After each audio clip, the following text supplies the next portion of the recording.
Ganito ay pinagdiwang ni Barbie Fortesa at Jack Roberto ang kanilang Valentine's Day. Bago ang lahat, huwag niyong kalimutang mag-subscribe at pindutin ang notification bell para maging updated sa ating mga susunod na videos.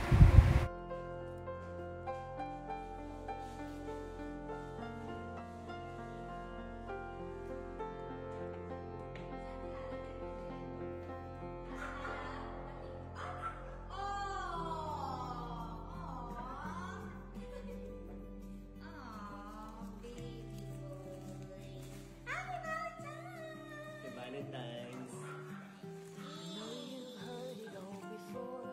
Kasi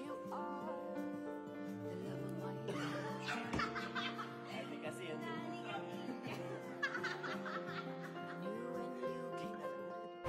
Ang haba nga ng hair nitong si Barbie Fortesa at mayroon pang pa-surprise sa kanya itong si Jack Roberto. Tuwang-tuwa nga itong si Barbie nang makita niya ang flowers na dala-dala nitong si Jack.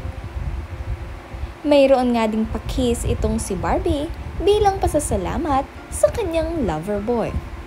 At laking gulat nga ng dalawa nang makita nila sa kanilang likuran ang tatay nitong si Barbie Fortesa. Nagkukulitan nga kasi ang dalawa sa kanilang pagkikiss, ngunit nandirito pala sa kanilang likuran ang kanilang tatay.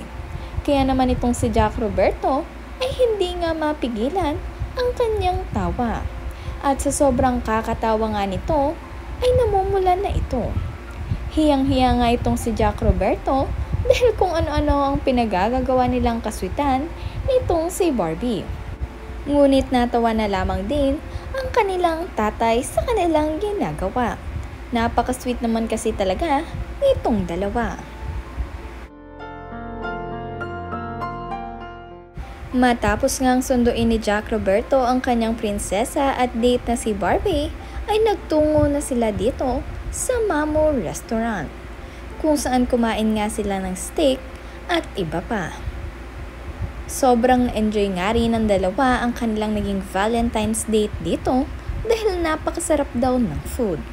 At ibinahagi nga rin itong sina Barbie at Jack ang kanilang mga kinain. Narito at panoorin ang kanilang kaswitan habang silang dalawa ay nagde-date.